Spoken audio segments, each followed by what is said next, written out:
Platón, que dice en la República que el bien, la idea de bien es la que da el ser y la inteligibilidad a todas las cosas. O sea, al final es lo que está planteando, ¿no? Que las cosas son porque son buenas, ¿no? O sea, entonces, lo que he intentado es como plantear una defensa de esa tesis. Muy bueno y excelente. Pero ahí es donde entra el tema del problema del mal. Ujú. Y ahí es donde, y creo Exacto. que ahí entra el problema del mal.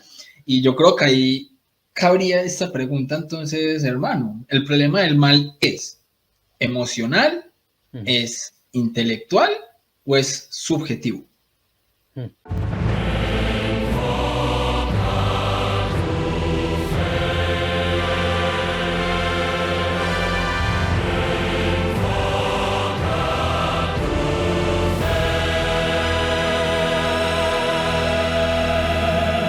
Muy bien, en este caso vamos a irnos entonces ya de pique hacia el capítulo 6, que tengo entendido que es uno de tus capítulos favoritos, hermano. Ujú. ¿Con qué criterio se llena tu nevera? Una cosa rara llamada el axiarquismo. ¿Sí o no? ¿Se pronuncia así? ¿Axiarquismo? Muy Sí. bien. Como quien dice, dime qué hay en tu nevera y te diré quién eres, hermano. Explícanos un poquito qué es eso del axiarquismo y cómo así que el bien reina sobre todas las cosas. Sí, el axiarquismo es una tesis que yo veo en toda la historia de la filosofía, hasta bien entrada la edad moderna, de múltiples formas, y que consiste básicamente en lo que acabas de decir, que el bien reina sobre todas las cosas, que la realidad tiene una orientación, un sesgo hacia lo bueno, hacia lo valioso, hacia lo interesante. Y entonces yo creo, o sea, es uno de mis capítulos favoritos porque también creo que es uno de los más originales en el sentido de que muy pocas introducciones a la filosofía, por no decir ninguna, tratan este tema, ¿no? Me parece a mí. Entonces yo lo que intento es defender esta tesis que hoy en día tanta gente, tantos filósofos como que consideran muerta, sobrepasada, superada, pero que yo veo como que tiene realmente mucho sentido y mucha racionalidad detrás, ¿no? Y lo que hago es partir como, intento hacer una analogía, ¿no? Intento plantear, o sea, si nosotros pensáramos que la nevera es como una caja mágica que se llena al azar de cosas y la abriéramos y constantemente la encontráramos llena de comida, nos parecería eso muy raro. Nos parecería muy raro. Diríamos, aquí tiene que haber trampa. O sea, si esto está lleno de comida y encima comida saludable, imaginémonos, ¿no? Pues eso como que nos parecería muy raro.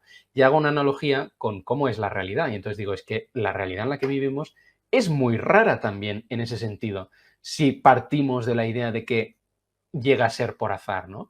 Entonces ahí entra toda la evidencia del ajuste fino, todo el hecho de que el ser humano sea un ser libre con capacidades cognitivas para conocer la realidad y las verdades más abstractas de la matemática y de la lógica, que el cosmos esté lleno a rebosar de belleza, ¿no? Entonces, todas esas cosas solo hacen que añadir a esa extrañeza de la realidad, de que el cosmos es muy extraño y que tiene que haber alguna explicación de por qué es así, ¿no? De por qué es así, cuando no tendría por qué haber sido así, a todas luces, ¿no?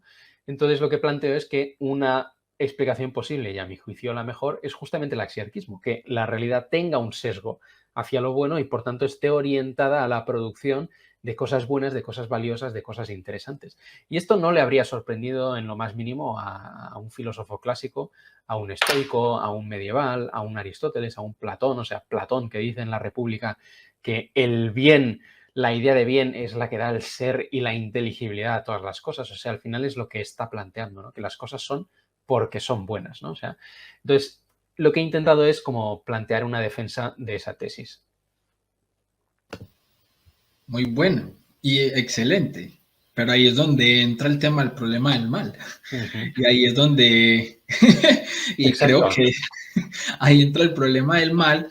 Y yo creo que ahí cabría esta pregunta entonces, hermano. ¿El problema del mal es emocional, Ujú. es intelectual o es subjetivo?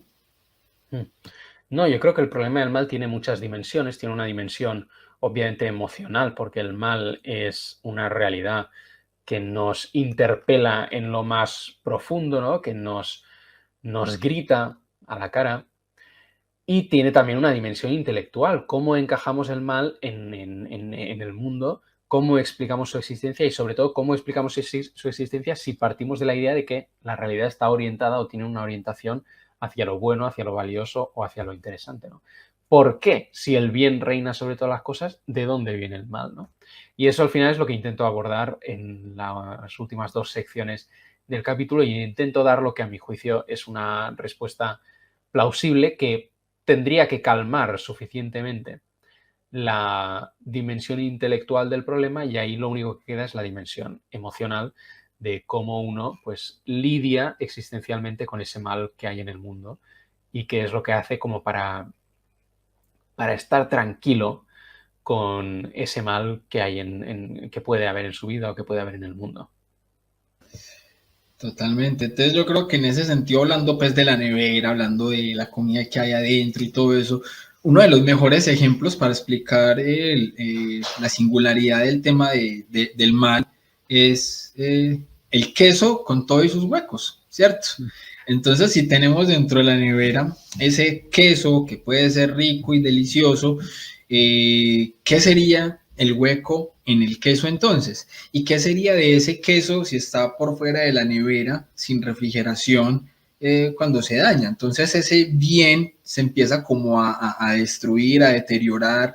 ¿Cómo podríamos ver esa explicación del problema del mal con el queso en la nevera, el queso fuera de la nevera, con los huecos? ¿Cómo podríamos explicarle esta cuestión del problema del mal al hermanito que está viendo el video en este momento o que lo puede ver más adelante y que quizás no se ha planteado cómo responderle a esta persona que llega a decirle es que Dios es malo porque existe el mal y si no, entonces es que no existe? Una de dos, uno existe o es malo. Sí, esto no lo trato en el libro, pero esta es la teoría tradicional del mal como privación. O sea, es la idea de que el mal no tiene entidad en sí mismo, sino que siempre es de un modo parasitario. O sea, que siempre es, o sea, que tiene la misma entidad que tiene un agujero. O sea, un agujero es, pero en sí no tiene una entidad propia, sino que es porque alrededor existe algo, ¿no? O porque hay algo que exista que es en lo que está hecho ese hueco, esa ausencia, ¿no? O sea, el mal al final es la privación o la ausencia de un bien debido y por tanto no es algo que pueda ser fundamental, sino que siempre es secundario con respecto a algo bueno. Siempre es secundario con respecto a algo bueno y siempre es parasitario con respecto a algo bueno, justamente. Entonces ahí ya podríamos entrar en lo que dice Santo Tomás. Santo Tomás le intenta dar como la vuelta al argumento del mal e intenta decir, no es que si el mal existe, Dios no existe, sino que si el mal existe, Dios tiene que existir, porque si el mal existe, el bien existe, y si el bien existe, tiene que existir el bien sumo, que al final, en último término, es Dios mismo, ¿no? Pero eso ya es otro gran tema, ¿no? Totalmente.